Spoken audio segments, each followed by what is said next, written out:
ESG is not really, like, strictly speaking, bottom line. It pleases Larry Fink, who's probably done more than any person to really hurt this country, but sidebar. But it, for your average customer, you're like, well, you get the feeling that, like, incompetent people are in air traffic control, incompetent people are in the cockpit. I don't know if that's true or not, but it shakes people's faith, scares the crap out of people, and then planes start crashing, and you're like, that's why. That seems like against the core interest of the business. I would agree, but because people at the corporate level want to drive the interest rates down to be able to grow, because it's all about expanding. Who is the biggest, right? And so they have to follow some of those mandates. Yes. And so then we start looking at a particular CEO who said in 21, 50% of my incoming pilots will be women or people of color. First of all, that number is impossible. They don't exist. But when you take merit out of it and you start hiring people based on an attribute that has nothing to do with flying airplanes or controlling them, you start moving down a path of incompetence, and it breeds itself all the way down throughout every department in the airline. Nicely put. I should note the obvious, which is that you are a woman, and you started flying, you said, commercially in 1991, the year I left college. So, like, there can't have been too many female pilots flying commercially in 1991. Well, the original 21 female airline pilots broke the glass ceiling. I didn't break it, but it kind of crawled through because of them. And, on we go. But in all of my career, I've always been one of the guys. I'm an airman. I'm proud to be an airman. You can't call me an air person. I've earned it because I've done exactly what everyone else has done.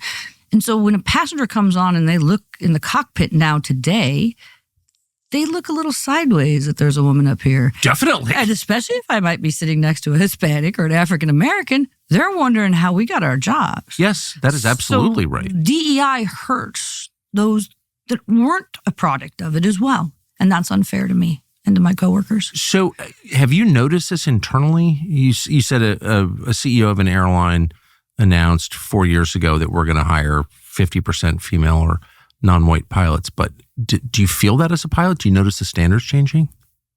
I don't know that I noticed the standard changing, but I know what's expected of me has changed.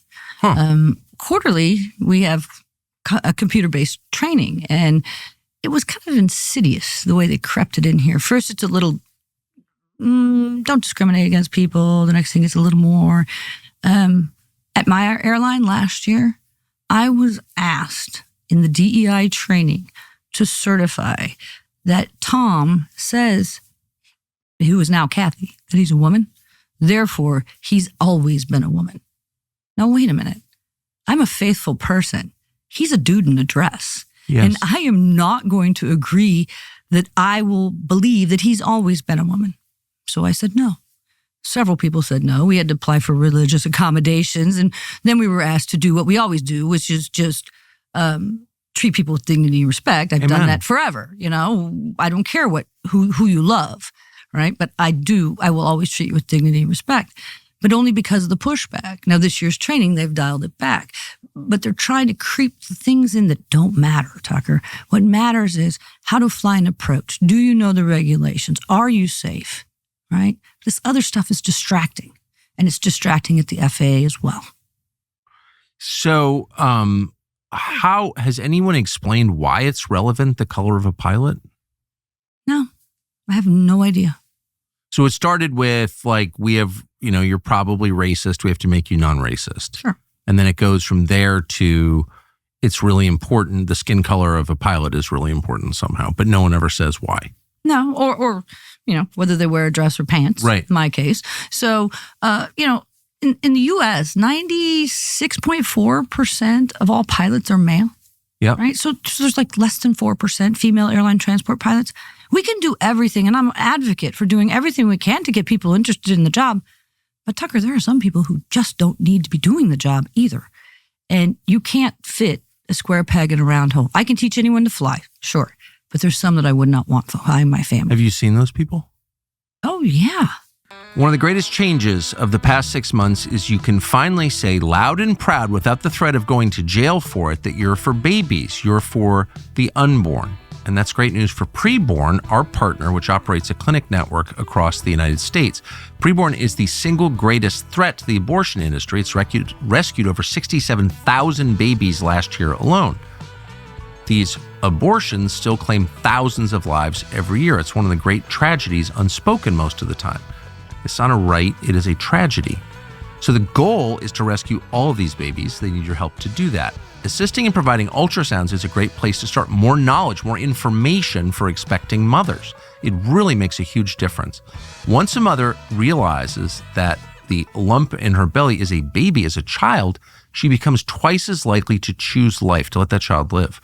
One ultrasound costs only $28, meaning that 5 are just $140. So $5,000 is good for enough devices to cover Preborn's entire network for a full day. It really, really helps. We hope you'll join this cause. Dial pound 250, say the keyword baby. That's pound 250, the word baby, or you can visit preborn.com/Tucker to make a secure donation. Preborn.com/Tucker. Oh, yeah. Like, give me an example.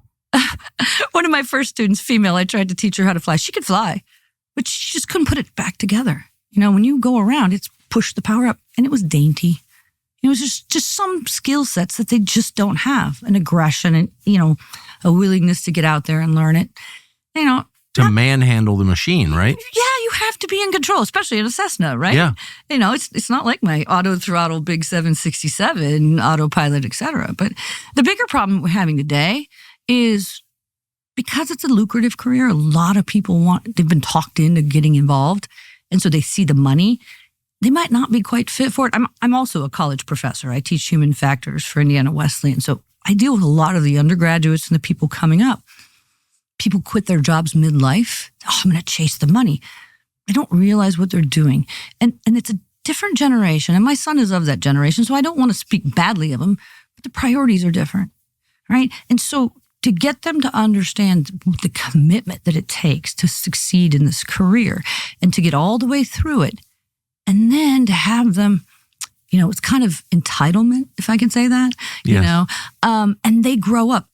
And I don't want people to think I'm saying, I walked a mile in the snow to school, therefore you're not qualified, right? Right. But airplane technology has changed. We learned to manhandle those Cessna 172s. And from that, we learned how to manhandle the next biggest airplane. These kids are growing up in glass cockpits with computers. They're learning to fly with their fingers. When they get to the airlines, it's not an aviator that's coming there, it's an operator. And so when they take off, put the autopilot on. Fly the autopilot with auto throttles to landing. Ask Al Haynes in Sioux City, Iowa, how to fly an airplane without an autopilot. He saved a lot of lives. That skill is not there. And it takes time to build that skill. We could even take those young 1,500 hours, and we're doing it. But it takes a long time to mentor. So we've got pilots now that are coming in at minimum skills, having learned on glass cockpits, and in a year, upgrading to captain. I had 12 years of watching the good and the bad of the airline world, and I took the good from them, and I left the bad behind. And I think I'm a pretty decent captain now. But those kids are jumping so fast. And then they're running the unions because they're young and they're eager. And so us old people are saying, hey, you know what? We're at a critical moment where we don't have qualified pilots. We'd like to keep them a little longer. We'd be willing to work an extra couple of years, but they vote and they say, no, get out of my seat, old man or old woman. Excuse me.